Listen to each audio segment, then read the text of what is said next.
Vamos a tomar copa en mano. Y ya se armó la gorda. Vamos a empezar.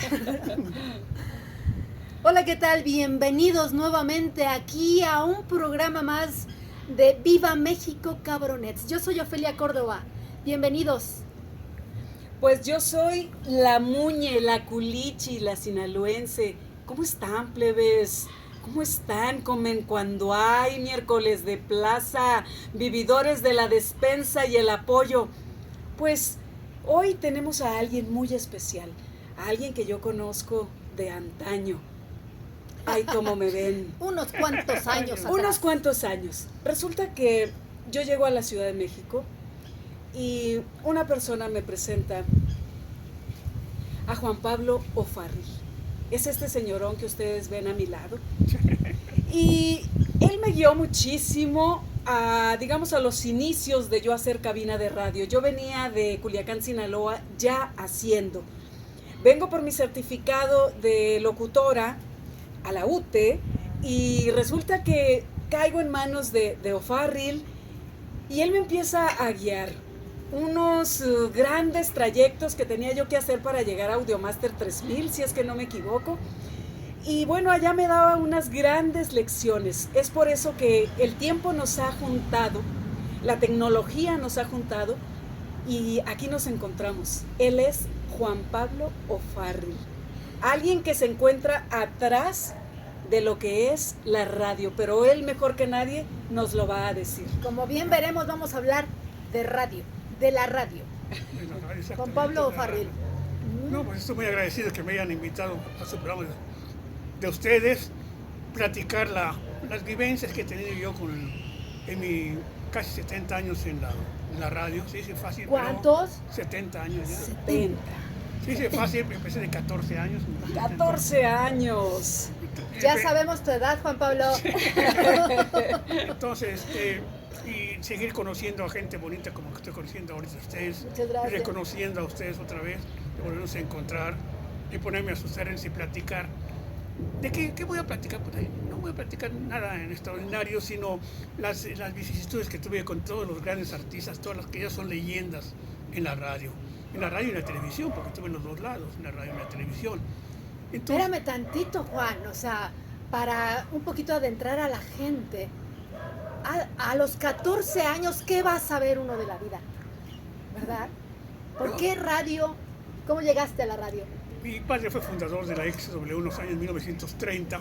1930. Y de ahí se conoció mucho a don Emilio Azcárraga. Y de ahí fuimos cuando mi padre fallece, fuimos a conocer a don Emilio Azcárraga, un chamaco de 14 años, mi mamá me llevó con él y me preguntó de qué quería yo trabajar, de qué quería estar yo con él. En donde yo vivía había un compañero, estaba empezando apenas la televisión, era en ciernes apenas, estaba muy débil la televisión todavía en ese tiempo. Y me dijo, yo había un operador ahí en Televicentro, que era switcher. Entonces cuando me ¿Qué dice, es un switcher? es el que maneja las cámaras, el que maneja la cámara 1, cámara 2, cámara 3. La alerta, cámara 1, Sí, ese sí. es el switcher. Entonces, y me dice, ¿de qué quieres trabajar? Le digo, de operador. ¿Por qué? El destino es así, Dios es así, que me hizo el favor de concederme ese deseo enorme de estar. En ese tiempo era la W, era la Catedral de la Radio en México. Exactamente. Y sigue siendo la Catedral de la Radio en México por su trayectoria, una trayectoria increíble de muchísimas vivencias. En ese tiempo, cuando yo entré a la XW como operador, con un sueldo de operador sin saber nada, empecé a aprender de los grandes maestros. ¿Quiénes eran? Los grandes maestros no te puedo decir quiénes eran, porque eran gente, son operadores que no eran técnicos, que no eran famosos, nada, te puedo decir nombres, pero no se asociarías con nadie, ¿no? Alejandro Bolio, Es que Contel. la gente verá ese tipo de producciones, de programas, de radio, y entonces ve a los técnicos atrás de un aparato con múltiples botones, que uno no sabe ni qué eran, ni nada. pero eran maestros en manejar eso. La radio tuvo una verdadera acercamiento del público para la gente, porque tú vas a un estudio de televisión, te estorban las cámaras, te ponen una televisión enfrente, no tienes contacto con los artistas. En radio fue diferente. En radio estábamos cerca de los actores, de los artistas, de los músicos, de los comediantes, de todo. ¿Por qué, Juan? Claro. ¿Por qué cerca? Cerca porque no había nada que se estorbara. Era el estudio azul y plata y verde y oro, las calles de ayuntamiento, que tenías a los artistas enfrente, como si estuviesen en el teatro. Claro, Wow. claro. En cambio, en la televisión no, las cámaras salen por un lado y otro no te dejan ver. La radio era más comunicativa con el espectador. Ajá. Entonces, en ese tiempo, imagínate, no existía la cinta magnética, no existía el videotape, no existía nada, no había Nada. corte ni la grabadora magnética, no existía nada. Wow. Todos los programas cuando yo entré eran en vivo. No había nada que te equivocabas, que te mezclaras, equivocabas, claro. te equivocabas y te equivocabas. El Nada de error, corte. ahí el No, error corte, era hacerlo al momento. Al momento. Corregir era al momento. Las calles de ayuntamiento eran unas verdaderas multitudes, colas para ver entrar a la gente, Guau. para ver a los artistas, colas verdaderamente. Haber conocido ¿qué te voy a decir? Conocido a Pedro Infante, Pedro que estuvo en la Infante. W, haber conocido a Jorge Negrete. ¿Tú los conociste? Sí, los conocí. Así directamente. Así yo estaba con ellos. Cuando concursaban, Juan Pablo, o No, estás hablando ya. O ya cuando ellos ya eran famosos. No, cuando eran famosos. ya eran Eran famosos. famosos, sí, ya te digo, ya tenían nombre y todo. Digo, porque mi paisano Pedro Infante. Exactamente. Es que No, se imaginan ustedes, perdón Juan, sí, mi amor. imagínense ustedes, quien no conozca las calles de Ayuntamiento de la Ciudad de México, es el centro, es el corazón de la Ciudad de México. Entonces son calles muy históricas, por eso es el centro histórico. La W, vamos a poner una foto por ahí de la W, que es muy XEW. entrañable, XEW, ¿cómo puedo decirlo diferente? Es un edificio muy entrañable, que nos trae muchos recuerdos, como bien nos dice Juan. Imagínense esas calles que yo les voy a poner ahí, llenas de gente, queriendo ver a los artistas que ahí se presentan. Las grabaciones eran espectaculares. No la grabación, no existían las grabaciones. Acuérdate que en ese tiempo que yo entré, Ajá. era totalmente en vivo todo. Todo en vivo. No había nada de grabación, era no había ir nada. a escuchar a su artista favorito, a su Sí. ídolo, Sí, de una manera vivo en vivo. y a todo a color. Enfrente de la XW, la voz de la América Latina desde México, Ajá, estaban todas las oficinas de las grandes orquestas. ajá. Yo me tuve la oportunidad de trabajar con la orquesta de Pérez Prado, con Pablo Etán Ruiz, con Mariano Merced, todas las grandes orquestas de aquella época.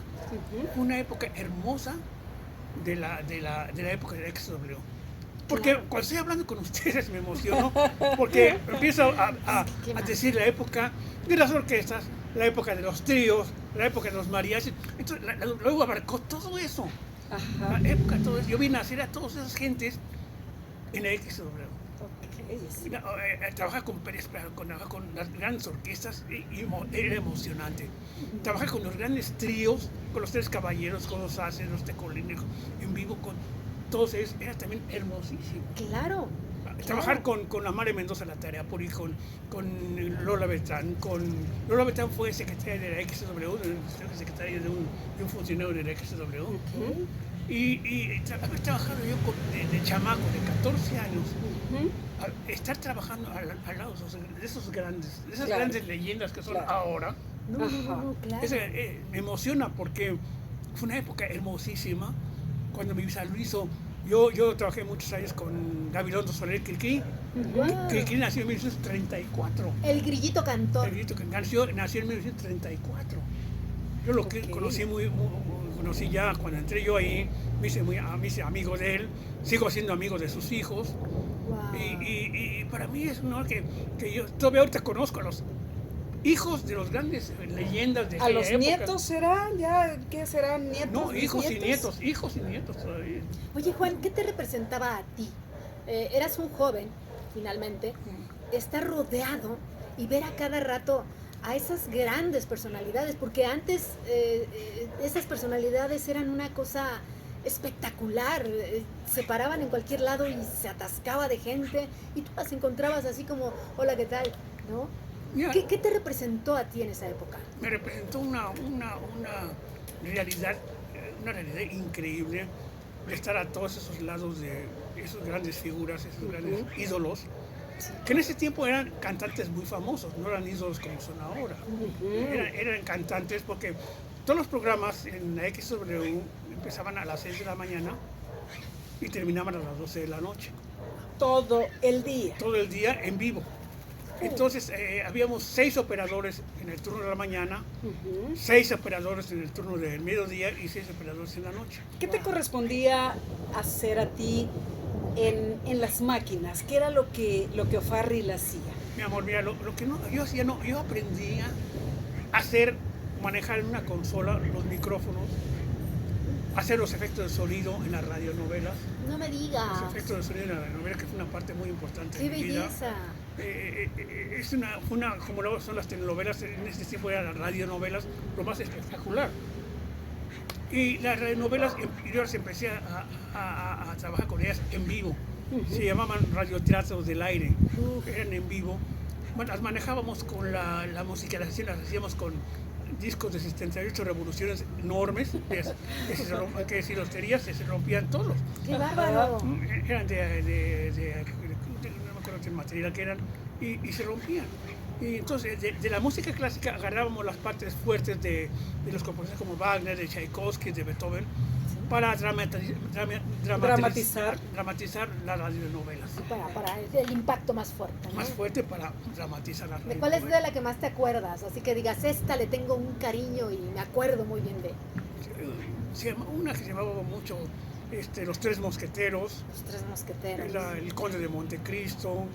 Estuve leyendo que Los Tres Mosqueteros fue una de las primeras. La primera que fue se hizo. yo hice la segunda versión. La Ajá. primera fue en 1934. Es lo que te iba a 35. preguntar, el año 1935, 34. Sí, entonces empezaron las radionovelas, como mucha gente no sabe, es que las radionovelas vinieron de Cuba. De Cuba. Por De supuesto. Cuba, las radionovelas eran Con Tres Patines.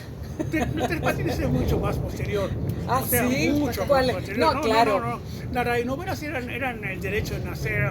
Sí. Eran unos dramas, eran sobreactuados, los cubanos lo hacían sobreactuados y nosotros lo hicimos, las radionovelas a nuestro modo de hablar. ¿Sabes por qué salen las radionovelas en Cuba? No, las radionovelas salen, la historia de las radionovelas en Cuba no sé exactamente. Lo único que sé es que las radionovelas se vinieron de Cuba para acá, y los boleros igual. Claro, era como en Cuba.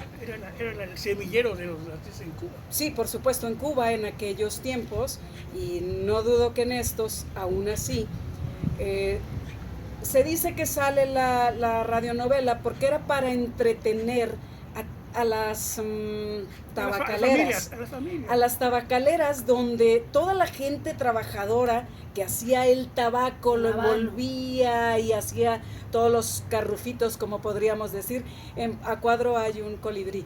Eso que vieron era un colibrí. Bueno, pues yo les sigo contando. Por eso sale o nacen las radionovelas, porque justamente era para entretener a la misma gente que trabajaba de sol a sol en esa industria de la tabacalera. Y pues bueno, yo dije, bueno, le voy a decir un poquillo ahí a O'Farrill, y sale, y en efecto, el derecho de nacer. Después lo empiezan a poner algo así, esos dramotas, ¿no? Pero después empiezan a ponerles algo más ligero, que viene siendo eso de Tres Patines, y empezaba a ser como ya más un divertimento, ¿no? Es que perdón que te interrumpa, hay varios géneros. Te fuiste del género cómico de la radio. Claro. No, yo estoy hablando del género serio de las radionovelas. Yo tuve a mi cargo un gran personaje que hizo las radionovelas cómicas, que se llamó El Panzón Panseco. El Panzón Panseco fue un gran personaje de la radio, con historias cómicas. Mi papá me contaba mucho de El Panzón Panseco. ¿Te acuerdas? En algún momento. Sí, son cosas que vamos recordando, y los géneros que son diferentes. Vamos buscando la manera de como poder... el cambio, ¿no? Porque todo tiene un proceso, todo tiene un cambiecito que dices, bueno, sí hay que darles un poco el llanto, pero también la risa, ¿no? Por eso esas dos caras del teatro, ¿no? El llanto y la comedia. Exactamente. La tragedia y la... radionovela. Entonces, Ajá. por eso la historia de las radionovelas fue una historia tan hermosa. Yo hice una radionovela que se llama Calimán ¿Cómo hacían? Calimán. Te voy a interrumpir ahorita que se escucha ese trueno. ¿Cómo hacían un trueno en el radio? no, es con láminas, lo hacíamos Con láminas. Yo hice 1000 radionovelas, los efectos de sonido, 1000 radionovelas. Imagínate, Wow. con todos los efectos así de la basura, hacía yo los sonidos de una radionovela. Me tocó que me decías, vente niña, vamos ahora a ver esta radionovela. Y yo ahí andaba apenas si alcanzaba a ver el cristal y veía cómo tronaban la puerta, en efecto la puerta, los caballos eran solamente unos tacones de unas botas. No, los caballos eran los cocos, quitábamos toda la pulpa de adentro. Y eran las huecos, cazuelitas. Las cazuelitas, entonces Exacto. hacíamos los efectos de sonido con las cazuelitas. Claro. Y Era maravilloso el porque agua, cómo chapaleabas. Todo eso era una magia. Sí, totalmente. por supuesto. Una magia de que por eso fueron tan famosas las radionovelas. Por eso tengo que agradecerle, porque a pesar de que yo siempre he sido una asidua de la radio, De la fantasía. del buen decir, cuando llego y me topo con O'Farrill y de verdad que siempre me decía, niña, ven, ahora vamos a leer esto, ahora vamos a leer aquello. Y ver esa parte de la radionovela a mí me impactó, era para mí otro mundo. En una cosita tan chiquita que es una cabina, hacer algo tan monumental que es una radionovela. Qué hermoso. O'Farrill, tú decías que... Voy a empezar a llover fuerte. Nos metemos, ¿no? Mejor nos hacer un corte. metemos. Ahorita regresamos. Mucho vino, mucha cosa, pero ya nos está briznando. Ya nos está- Hoy no tenemos suerte. No tuvimos